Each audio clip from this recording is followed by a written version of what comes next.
Bueno, gente, como habíamos conversado, para este día 12 de octubre vamos a tener la presencia de Sebastián de Alexandro, directamente de Argentina. Sebastián es originario de la ciudad de Ramos Mejía. Según lo que logro investigar un poquito, esto está en el partido de Matanza, en la provincia de Buenos Aires, a unos 18 kilómetros más o menos del centro de Buenos Aires.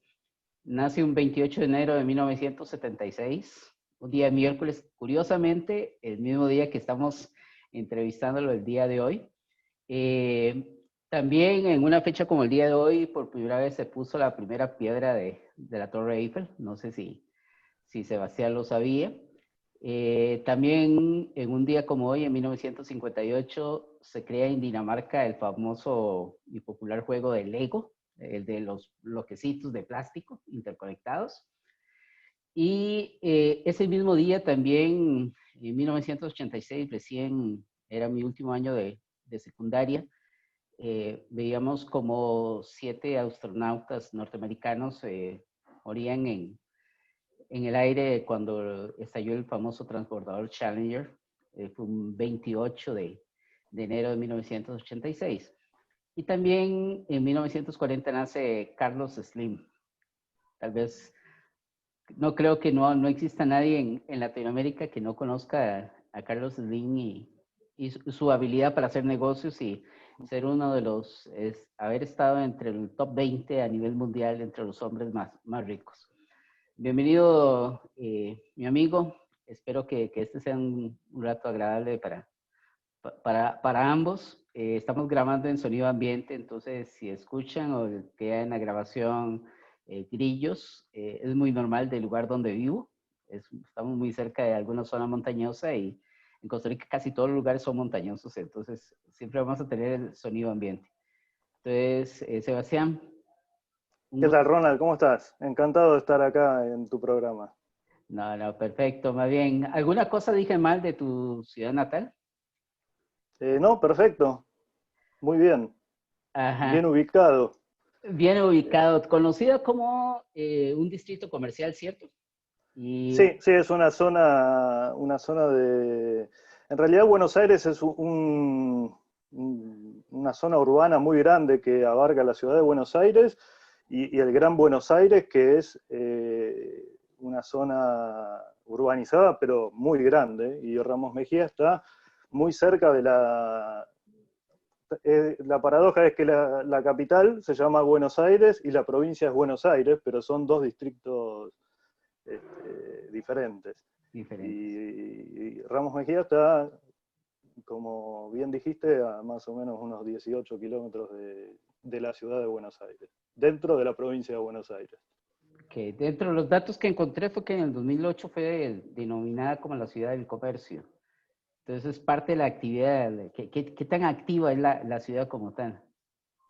Es una zona bastante netamente comercial. Está, digamos que no tiene actividad eh, rural o otro tipo de actividad que no sea la comercial.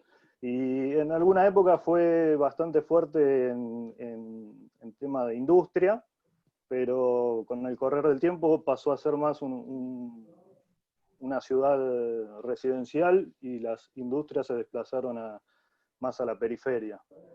Okay. ¿Sabes de dónde viene el origen de la ciudad de Ramos Mejía? ¿Del nombre Ramos Mejía? Sí. Viene de una persona que era Ezequiel Ramos Mexía, que fue, no recuerdo bien qué es lo que fue puntualmente, pero tenía un cargo hace más de 150 años, en los comienzos de la Confederación, previo a la República Argentina, y fue alguien que tuvo mucha tierra acá, campo, en esa época, y creo que posteriormente lo donó. Algo de lo que recuerdo, en algún momento estudié Muy, la historia, pero bien de la memoria, precisamente parte de esto es conocer, yo creo que algo de lo más bonito de que yo creo que la gente ha creado un estereotipo de la gente que trabajamos en informática, de que somos tipos raros Y la verdad, mucho de lo que yo quiero dar con este programa es que vean a la persona y no vean a un tipo raro en todo esto. De hecho, Sí. dentro de la información que encontré, el nombre se remonta a mediados del siglo XVIII. Efectivamente, Gregorio Ramos Mejía, de origen sevillano, de ahí es donde viene y precisamente fue como una especie de terrateniente por allá. Y encontré varios detalles interesantes. Los indios le llamaban a él el padre de la tierra, Ah, que no fue muy amigo de la iglesia católica y tuvo algunos problemas atercados. Y resulta que no lo querían enterrar y los indios lo secuestraron y se lo llevaron a algún lugar y dicen que nunca se supo dónde fue que fue enterrado. Entonces nadie sabe dónde está el fundador de tu ciudad, nadie sabe dónde está enterrado. Y si está enterrado por acá no lo van a encontrar más porque es todo cemento, así que hay asfalto, muy poco queda de verde. Exacto. Alguna plaza y algún parque, pero lamentablemente se fue corriendo la urbanización y Buenos Aires tiene por lo menos unos 40, 50 kilómetros urbanizados hasta donde empieza la zona rural. Sí. Es una ciudad muy grande. De hecho, aquí quiero hacer el primer, la primer parada. Si llego y te digo la estación del tren, ¿qué me dices? ¿Qué representa De Ramos, en tu ciudad? de Ramos Mejía, Sí. creo que es el único o de los pocos edificios que quedan con la arquitectura más o menos original de aquella época. Sí, de hecho, logré, dentro de los datos que logré encontrar, parece que es el símbolo más importante de la arquitectura de principios del siglo XX. Y sí, efectivamente se toma como un punto de partida, es como un símbolo de la ciudad como tal. Vamos a ver, don Sebastián, si yo te digo Germán Delfino, ¿te suena ese nombre? Germán Delfino. Ajá, No. no. Si te digo fútbol, Sí. si te digo que es uno de los árbitros más polémicos que ha tenido Argentina, y si te digo que es originario de Ramos Mejía también. No, ahí me sorprendiste. La verdad que no. Me suena ahora que me decís que es árbitro, sí, Delfino. No sabía que era de Ramos Mejía. Ajá. ¿Te gusta el fútbol, Sebastián? Me gusta, sí. ¿A quién le vas? Soy de Independiente, De de Independiente. Club Atlético Independiente, de Avellaneda. Oh. De hecho, yo creo que dentro de los 4 clubes que más uno conoce y ha escuchado hablar eh, de Argentina, estaría, bueno, para los que somos de River, para nosotros River es el más importante, para los que son de Boca sería Boca, Independiente y San Lorenzo. Yo creo que son los que más todo el mundo escucha hacia afuera y los que somos un poquito más de años escucharemos o habremos escuchado hablar de Racing, de Talleres, de Córdoba, que en mi época era algo que uno veía esos partidos en la televisión y bueno, fue una época increíble para uno.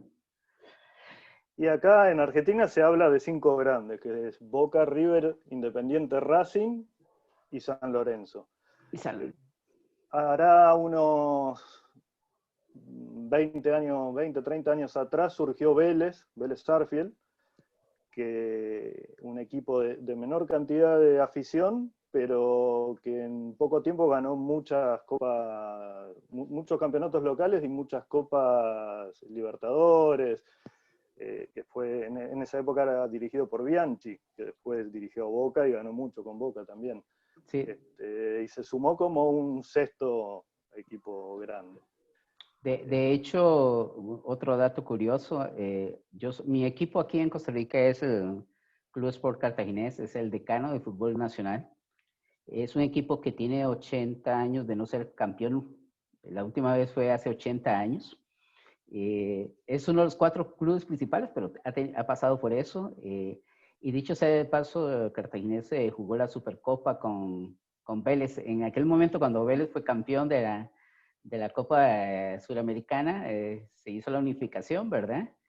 Y quedaron 0-0 aquí en Costa Rica, en Cartago.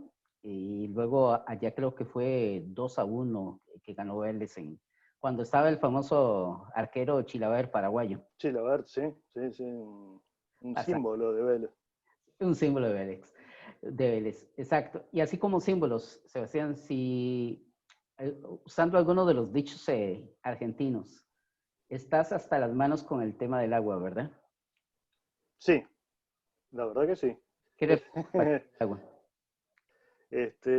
Bueno, yo hace casi 10 años me dedico a la pesca con mosca, que es una actividad, bueno, como toda actividad de pesca relacionada íntimamente con el agua, pero es una modalidad, digamos, un poco diferente a lo que es la pesca que por ahí tiene uno como concepto de pesca, de ir a un muelle y pararse y tirar una caña, sino que es una actividad donde se está mucho más en contacto con el medio ambiente y donde es, digamos, una mezcla de trekking y pesca, ¿no? Pero es más para, digamos que yo pesco más para disfrutar el entorno, el ambiente, el agua, la montaña, que por sacar peces como tal. Así que... La pregunta, ¿qué significa para ti la pesca? Y creo que hoy por hoy es una parte muy importante en mi vida. Digamos que es mi hobby y es una pasión. Ajá. ¿Y la informática? La informática es algo que me acompaña toda la vida, porque empecé de muy chico. Empecé a los 9 años. Una historia bastante particular, ¿no? Porque yo tengo un hermano que es 20 años más grande que yo. Cuando yo tendría a mediados de los 80, 9, 10 años, era época donde no existía la PC, como la conocemos ahora, la notebook. Había unas máquinas que tal vez alguno se acuerde de aquella época, por lo menos acá en la Argentina era lo único que había, eran un híbrido entre una PC, un Atari, una máquina de juegos, que eran las Commodore 64 o las Talent, y había una línea más barata, digamos, menos desarrollada técnicamente, que eran las CZ Spectrum. Y mi hermano había empezado a hacer un curso de programación en esa época, y le dijo a mi madre, ¿por qué no me anotaba a mí? Y a los 9 años empecé a hacer un curso de computación, que es lo que se llamaba en esa época computación, y era un curso para programar en BASIC. Y 3 años, desde los 9 hasta los 11, estuve programando en BASIC. Y era algo realmente raro porque no era muy fácil acceder a esas máquinas, no por el costo, sino porque no tenían mucha utilidad tampoco, porque eran máquinas realmente muy limitadas en cuanto a capacidades técnicas y se usaban para programar básicamente y para algún juego muy básico. Así que a los 9 años ya entré en contacto con la informática o con la computación, como se llamaba en esa época. ¿Y en qué momento aparece Oracle en tu vida? Y Oracle, bueno, esto estamos hablando de que yo estaba en época de escuela primaria. En la escuela secundaria hago 2 años de especialización en informática, ya aparecía en escena la PC a mitad de los 90, principios de los 90, y después sigo en la universidad y digamos que por el año 2000 yo ya había tenido contacto con SQL Server y con Unix, y ahí entro en contacto gracias a un profesor de la universidad. Unos años antes me habla de Oracle y me invita a ir a una charla de de presentación de productos Oracle, debía ser por el año 95, y ahí entro en contacto y conozco lo que era Oracle, que no, en las carreras universitarias, digamos que era muy etéreo el tema de las bases de datos todavía, porque no, tampoco había acceso a lo que es hoy de tener una máquina en casa y poder instalar una máquina virtual, instalar una base de datos en una PC en tu casa. Eso pertenecía al mundo de las empresas. Ahí conozco Oracle y tiempo después, a principios allá por el año 2000, entro en contacto y conozco Oracle, me empiezo a capacitar y a trabajar como administrador de base de datos. Ya hace prácticamente 20 años que estoy en el mundo Oracle. Ok, y a ver, de todo corazón, ¿te gustó al puro principio o no te gustó Oracle? Me gustó, primero me atrajo mucho el SQL, el lenguaje SQL, que yo ya lo conocía de SQL Server, pero me gustó mucho cómo lo manejaba Oracle. Y las primeras veces, digamos, el primer contacto que tuve con Oracle era un producto complicado.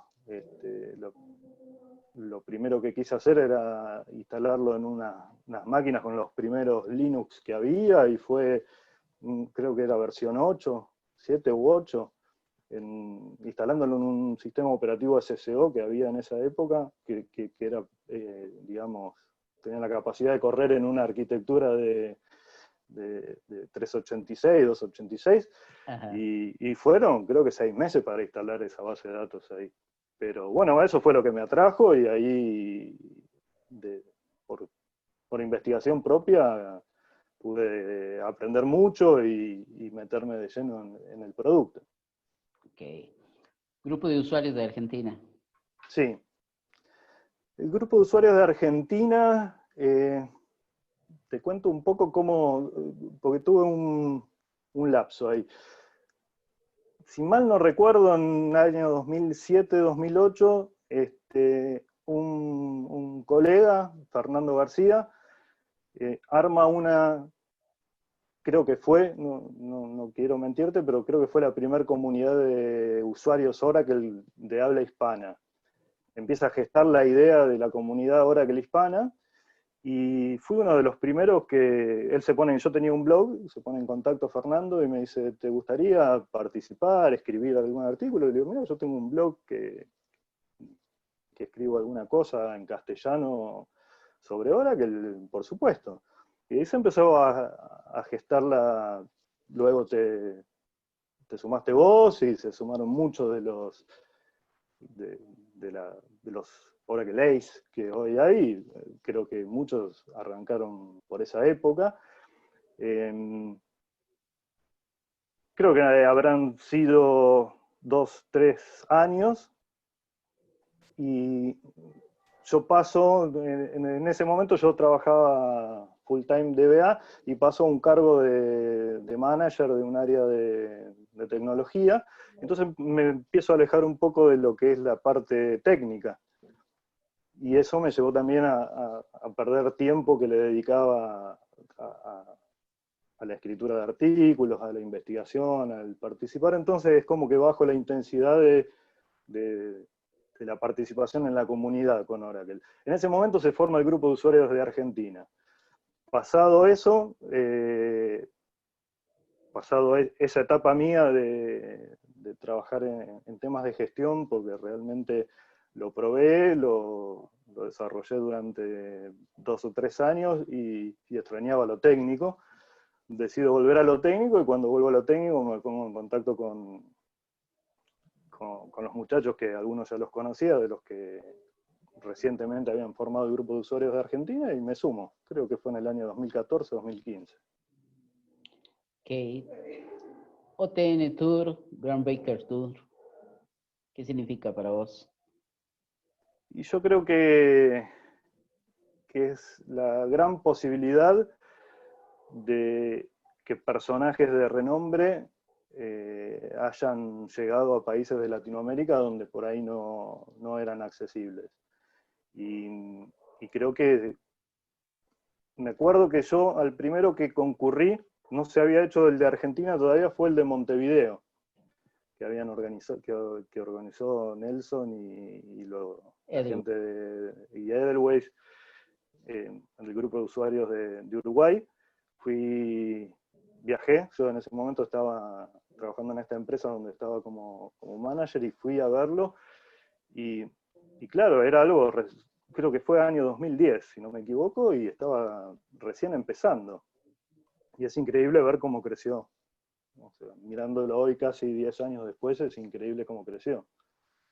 Y creo que puso a Latinoamérica en una posición donde realmente está al nivel de Europa y al nivel de América. Lógicamente con las limitaciones de idioma, pero creció muchísimo la comunidad. Ajá. Esa famosa limitación, porque es curioso, porque yo empiezo a escribir también en mi blog cuando subo mis documentos que tenía ya en el año 2009, lo empiezo a subir a Mayoroco Support y recibo un correo electrónico indicando que mi información va a ser removida. Pregunto, ¿por qué? Dice, porque está en español. Digo, precisamente por eso lo subo, porque no hay documentación en español, me dice. Pero nosotros no soportamos español. Ese fue el motivo que me llevó a mí a escribir el blog y luego con Francisco Muñoz en el 2010 empezar la lucha con la gente de Oracle para obtener un espacio dentro del sitio de OTN en español. Y no solamente era español, era buscar la posibilidad para que existiera portugués, estuviera chino, estuviera el idioma que, que, que fuera necesario, porque a la verdad, como tú lo dices, eso no es solamente en inglés, eso es en un montón de idiomas. Y hoy por hoy uno ve la cantidad de eventos y de documentación que hay alrededor del mundo y es asombrosa. Realmente ha sido exponencial el crecimiento en los últimos 10 años de cada una de las distintas comunidades alrededor del mundo, ¿verdad? Y Sí, sí. ahí viene mi siguiente, Open World. Open World, tuve la posibilidad de estar en Open World como participante, no como expositor, y la verdad que es un Disney. Es el Disney de los que estamos en el mundo Oracle. Realmente algo fuera de serie. Todo el evento, cómo está armado, los shows, la cantidad de charlas, el contacto con gente que por ahí uno siempre o leyó en un blog o lo vio en una charla de afuera y cruzártelo ahí, la posibilidad de hablar con un Jonathan Lewis, con no sé, con un Richard Foot, personajes famosos del mundo Oracle y tenerlos ahí al alcance y poder hablar. Algo que también, como te contaba, permitió el OTN Tour. ¿Alguna anécdota que te acuerdes? De Open World O o de... de cualquier encuentro con algunos personajes del mundo de Oracle.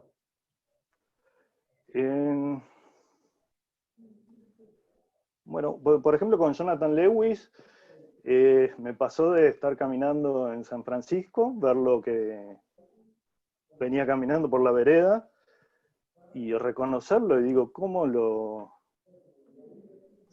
paro y lo saludo? Me presento, no, tampoco es una persona del espectáculo que me pueda acercar y decirle, me saco una foto con vos.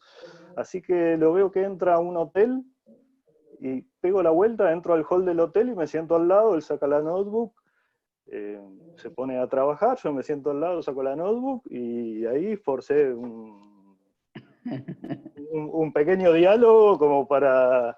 Y ahí como sorprendido le digo, Jonathan, sí, ¿qué tal? Un gusto, encantado de conocerte, sí, te leo desde hace años. Toda una especie de estrategia para poder acercarme sin por ahí presionarlo o forzarlo a que se sienta incómodo. De hecho, de esos personajes, yo creo que todos de alguna otra manera han influido en nosotros. Yo, por ejemplo, Tim Hall, no recuerdo desde qué año empecé a ver notas de Tim Hall para hacer instalaciones y demás, y la verdad es que conocerlo en persona uno no se imaginaba quién era Tim Hall hasta que realmente lo conoce y sabe el tipo de personaje que es, porque en redes sociales es arisco, es demás, pero como persona es increíble, es excepcional, es un ser muy, como lo digo yo a ellos, muy singular, muy él, muy propio, muy natural.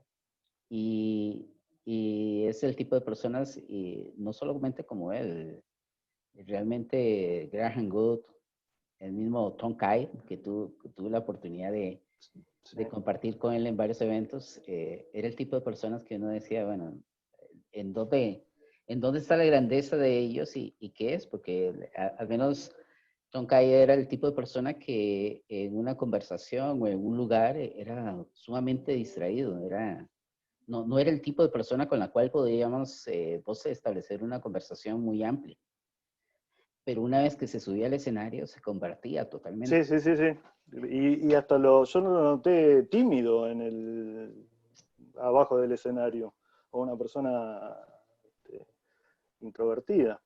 Exacto. Pero Y, luego se convertía totalmente. sí, sí, sí. Y Era otro que me pareció un personaje es Kerry Osborne. Me pareció también un personaje de esos para destacar.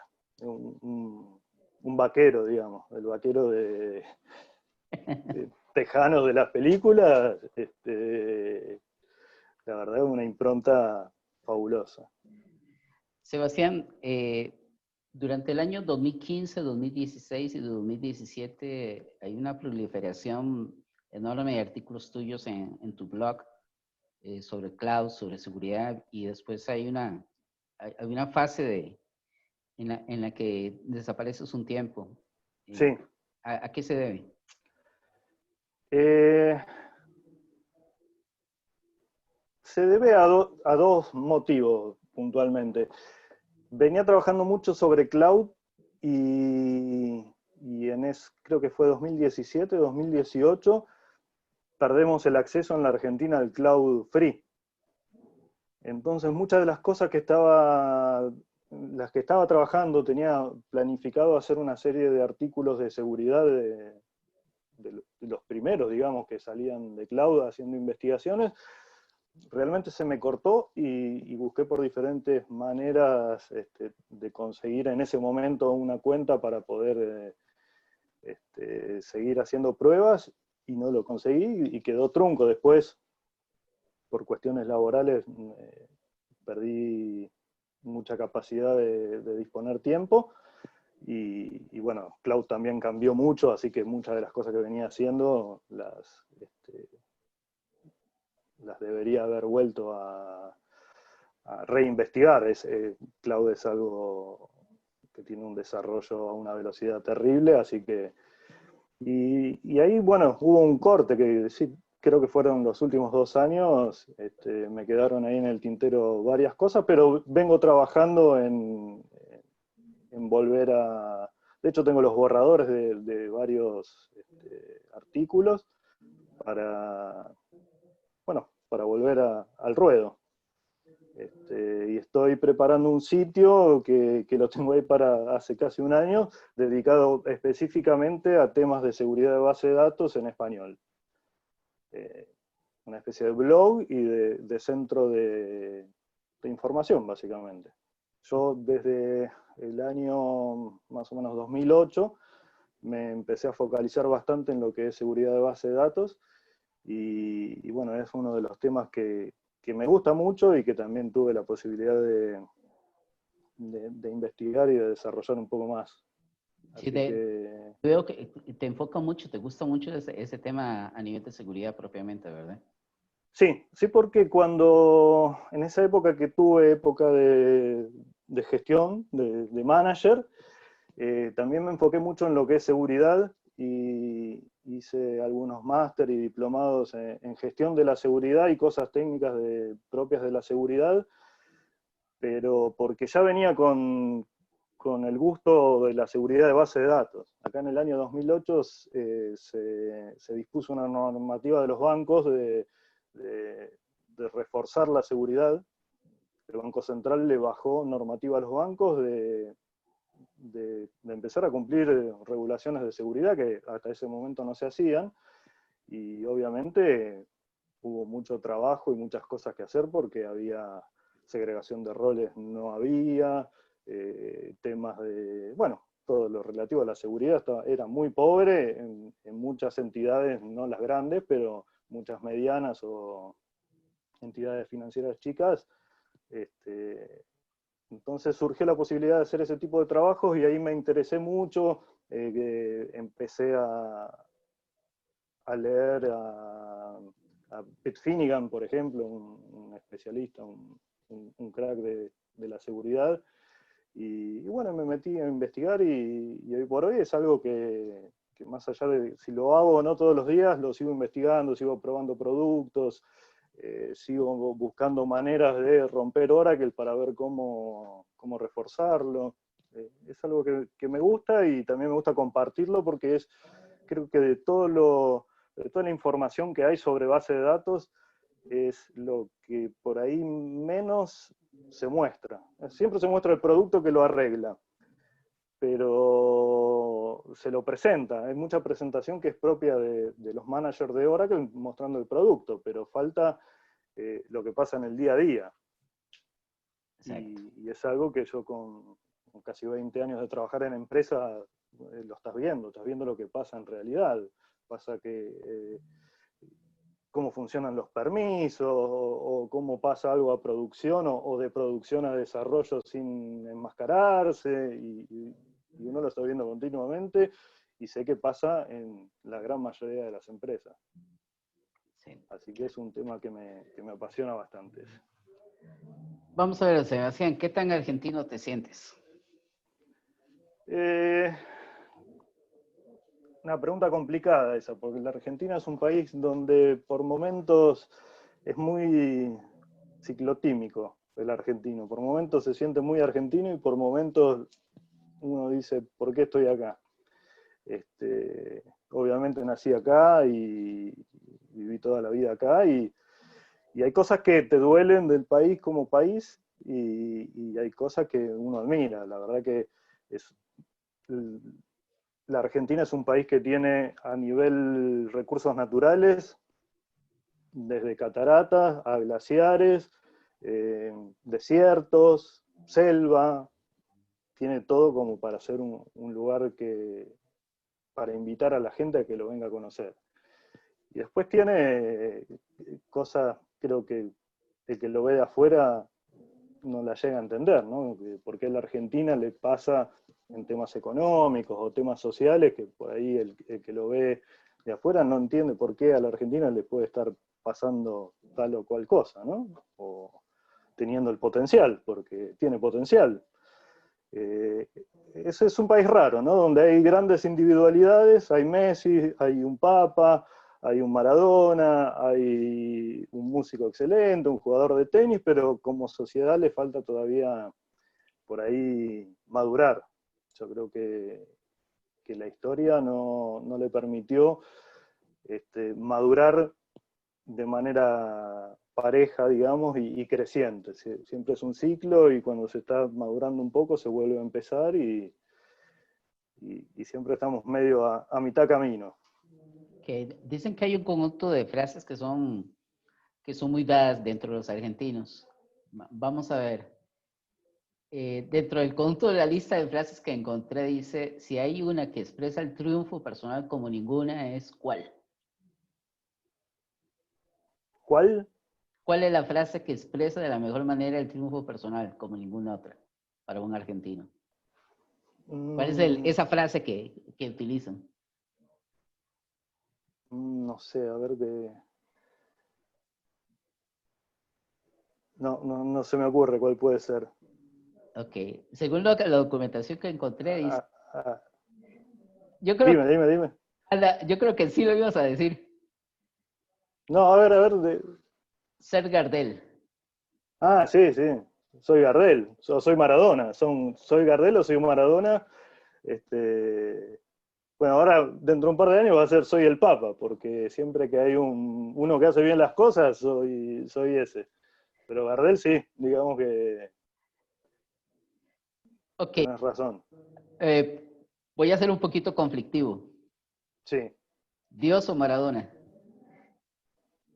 ¿Dios o Maradona? Ajá, Y yo soy más de Dios. ok. Me cortaron las piernas. Me cortaron las piernas. Sí, yo creo Maradona es todo un tema, ¿eh? Es un tema porque es una persona amada y odiada, creo que en la misma intensidad y por las mismas personas, ¿eh? Uno lo ama y lo odia. Cosa que por ahí tiene siempre acá, en la Argentina se compara mucho Maradona a Messi, ¿no? Que son los dos puntos de comparación, ¿no? Y en realidad futbolísticamente uno los puede comparar en habilidad, en cuestiones futbolísticas, pero en personalidad son dos personas totalmente diferentes, incomparables. Maradona tiene una personalidad que es Maradona, no hay otra persona como Maradona. Y sí, o sea, generó cosas en el pueblo en determinados momentos que lo puso ahí donde está, de Dios, es prácticamente Dios, pero después hizo todo como para bajar de ese lugar, ¿no? Y la verdad que nosotros somos contemporáneos de Maradona. Dentro de un par de años va a quedar, digamos, como esos personajes de libro, de manual. A ver, dicen que a los argentinos no les gustan las actitudes autoritarias y hay una frase que utilizan para eso. ¿Sabes cuál es esa frase? A ver, Te doy una pista. a ver, Lo tienes encima de tu cabeza. gorra, Ponerse la gorra. ponerse la gorra, sí. Ajá, que dicen que eso es ¿Sabes por qué es eso de ponerse la gorra? precisamente por eso te quiero preguntar. Ponerse la gorra viene por la policía, es no ser policía. No te pongas la gorra es eh, el sombrero que usa la policía. Que si querés llorar, llorá. Llora. Esa es una frase de una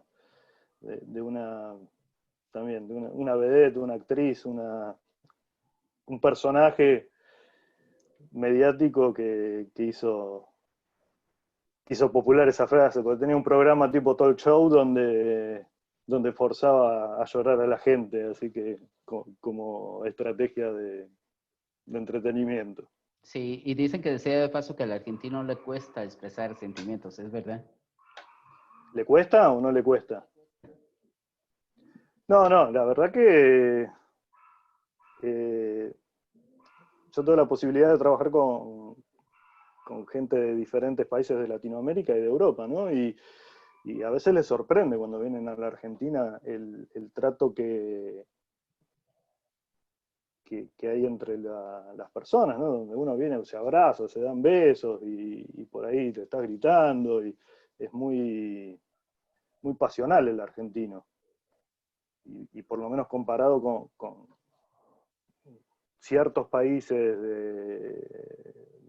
de Latinoamérica y de Europa también, ni hablar de países sajones o alemanes donde prácticamente no se tocan.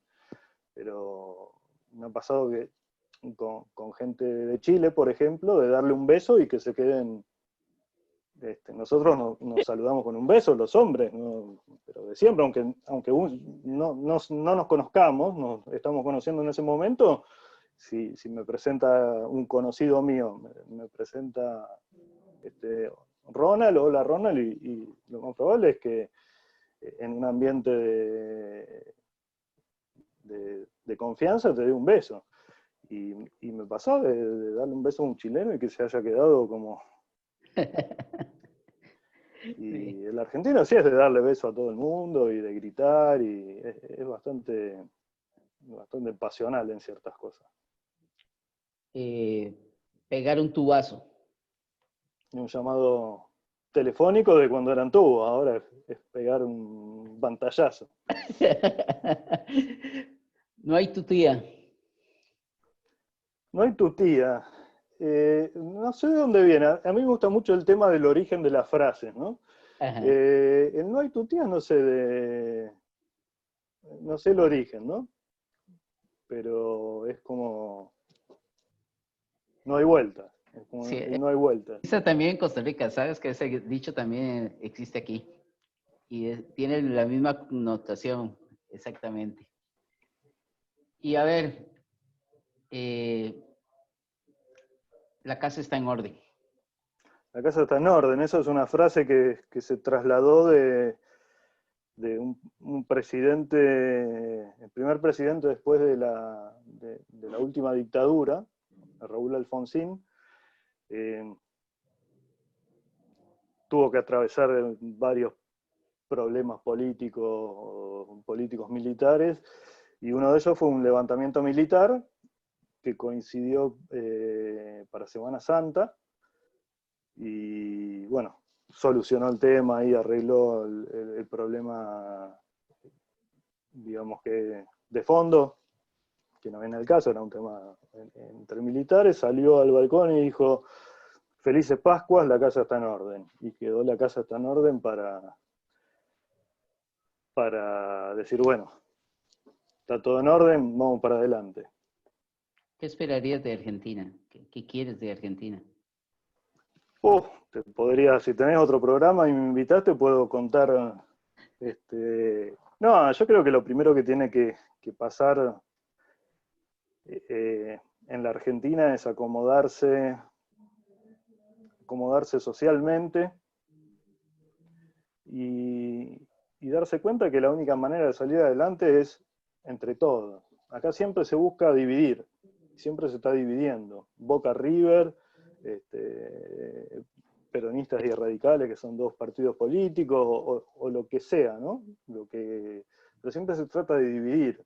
Y entonces un país que por ahí está en lo que te decía yo, de por qué no se avanza teniendo todo, teniendo campo, teniendo minería, teniendo mar, teniendo recursos naturales. ¿Por qué es un país que está estancado? Y es justamente porque falta eso. Yo creo que la gran mayoría de los países latinoamericanos, más o menos, tienen cierta identidad. La Argentina es un país que está basado mucho de inmigración, de inmigrantes españoles, de inmigrantes italianos, y diferentes colectividades. Y yo creo que es una opinión personal, ¿no? Eso generó que no haya una identidad de argentino como argentino. O sea, soy argentino cuando gana la selección, o soy argentino cuando pasa cierta cosa, y si no, el problema es del otro, es del vecino. Es como si yo no fuese argentino, es del vecino de al lado que es argentino. Y creo que es el puntapié inicial. Y después, creo que es un país que tiene para crecer muchísimo. A nivel individualidad es muy bueno. Hay médicos, hay premio Nobel, hay deportistas, pero después cuando hay que trabajar en equipo cuesta. Tu Y la familia. verdad que duele eso, ¿no? Porque una cosa es no tener el recurso y esforzarse, y bueno, llegué hasta acá, y otra cosa es, tengo todo para ganar y no lo estamos ganando, y se pasa. Pero, pero bueno, es algo que se escapa, uno puede hacer fuerza, digamos, pero es algo que tiene que moverse, dispararse como sociedad, y no está pasando. Lamentablemente no. Por ahí es lo que te decía, se avanza y se retrocede, se avanza y se retrocede. Y a veces hay cosas que uno dice, pucha, es el momento de ponerse de pie. O sea, pasó cuando empezó el tema del coronavirus, donde se estaba trabajando, los políticos trabajaban juntos, la gente, y después con el tiempo se empezaron a salir a la luz otros intereses que ya son los que escapan al problema inicial. Y por ahí cuando la gente se estaba embalando, se dice acá, se estaba subiendo, digamos, al tema ese de por ahí nos juntamos, surge algo donde empiezan a haber diferencias políticas que bajan a la gente, y se mezcla mucho lo que es un pensamiento individual con una división, ¿no? Con el Boca River puede terminar en una pelea, y es un partido de fútbol.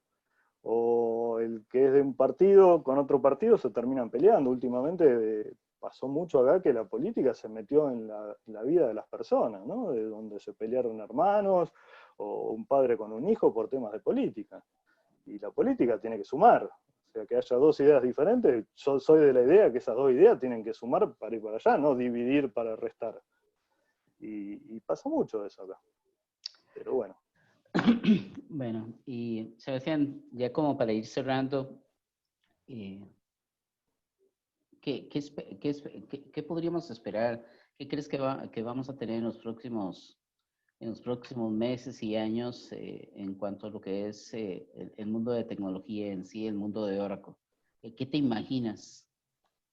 Y yo creo que estamos viviendo un cambio importante. Estamos en el punto de inflexión donde va a cambiar la manera de trabajar con la tecnología, de gestionar la tecnología, del rol propio del DBA, en el caso puntual mío, nuestro, donde no vamos a tener que gestionar la tecnología del día a día, no se acabó el backup, tenemos que darle valor agregado. Yo creo que todavía estamos en un grado donde estamos invirtiendo mucho tiempo y dinero en gestionar cosas que no deberíamos. Tenemos que darle un valor agregado, no ser una persona que controla un backup 8 horas, o que pasa mucho, por lo menos acá en la Argentina hay lugares donde se desperdician recursos en vez de estar sumando. Y creo que bueno, el tema de cloud es justamente eso. Es como la electricidad domiciliaria, uno no se pone a generar la electricidad y está 4 horas para generar la electricidad para enchufar la plancha o la heladera. Uno compra le llega la energía a su casa, enchufa y la usa. Y el valor agregado está en lo que está usando. Yo creo que lo que es infraestructura hay que saber usarla y de la mejor manera. Por eso el tema de seguridad yo lo veo tan importante, porque es uno de los puntos para acelerar ese proceso de utilización de la tecnología. Inteligencia artificial. Inteligencia artificial, Big Data, creo que ya está. Estamos montados ahí. Y creo que el poder que tiene, por ahí es una frase que cae en la redundancia, ¿no? Pero el dato hoy es el commodity, es el próximo petróleo, es el dato. El manejo del dato y la explotación del dato y la utilización del dato, y creo que ahí está la clave. Cuando las empresas entiendan eso, que todavía hoy hay muchas que no lo llegan a entender, pero cuando se den cuenta del potencial que tienen, el potencial de crecer y el valor que tienen los datos para la toma de decisiones, va a cambiar la manera de trabajar con la información, y realmente se va a dar un salto importante. Por lo menos lo veo yo así. Ok, y Sebastián, ya ahora sí como último. ¿Cuál es la frase innombrable que dices cuando la cagas, cuando metiste la pata? ¿Innombrable? Y que vamos a hacer No, innombrable el día de hoy. pero me estás hablando de palabrota, de algo. Cuando te enojas porque cometiste un error y ya entras en desesperación. ¿Qué es lo que dices? ¿Cómo, No, cómo, cómo sacas ese enojo hacia afuera? no, con una puteada, seguramente una puteada. Ajá. Sí, no tengo una en especial, una o muchas o varias, y más cuando es algo que lo hice yo, el famoso dedazo que le decimos nosotros, cuando no, toqué ahí y no lo tenía que tocar y la cagué, y sí, viene una puteada. Todos tenemos una Seguro. distinta y cómo deshacernos de ese enojo en un momento de ese tipo. Sebastián, de verdad, está muy, muy, muy agradecido por el tiempo que nos has brindado. Espero que la gente escuche esto y te conozca más a profundidad. Esperamos tus artículos, esperamos la publicación de ese sitio que estás, con el que estás trabajando, y para ver cómo hacemos que la gente se entere, porque realmente, como tú lo dices, el aspecto de seguridad y en el caso mío que me apasiona por la parte del ethical hacking por ahí que ando también, es un lugar donde hay poca información de referencia. Sí, tal cual. Y el tema es que como hay poca información de referencia, se cometen a veces errores tan insólitos que uno dice, ¿cómo es posible?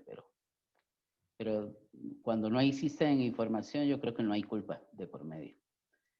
Entonces, Sí, voy ya, digamos que la cuarentena me dio la posibilidad de poder trabajar un poco en ir preparando esto y supongo que ya el año que viene tendré tiempo para subirme a alguna charla de OTN Tour o el nombre que tenga el año que viene, porque puede ser que lo cambien, Groundbreaker y sí, armar el sitio y como decís vos, difundir. Yo de mi lado me gusta mucho la seguridad, así que por ese lado creo que es útil, interesante y poco difundido. Y nada, y bueno, te agradezco, la verdad te agradezco de haberme tenido en cuenta para este primer programa con invitado y la verdad que muy contento y espero que te vaya bárbaro porque es una iniciativa realmente que aporta muchísimo a la comunidad de habla hispana y creo que lo que está faltando es eso, es mover. Latinoamérica tiene mucho buen material, mucho buen recurso y hay que moverlo para hacer ruido. exacto. Bueno, Sebastián, entonces, de verdad, muchas gracias. Espero que la gente que nos vaya a escuchar el próximo lunes, porque esto lo estamos grabando hoy miércoles, como lo hablamos al puro principio, el próximo lunes estaremos liberando el podcast a través de las distintas plataformas. Nos escuchen, sepan quién es Sebastián y sepan qué es lo que está haciendo Sebastián para la comunidad Oracle latinoamericana. Muchas gracias Bueno, y buenas noches. buenas noches, Ronald, muchas gracias y un saludo grande a la audiencia. Sí, ya te un fuerte abrazo hasta allá. Bueno, igualmente, Ronald, abrazo.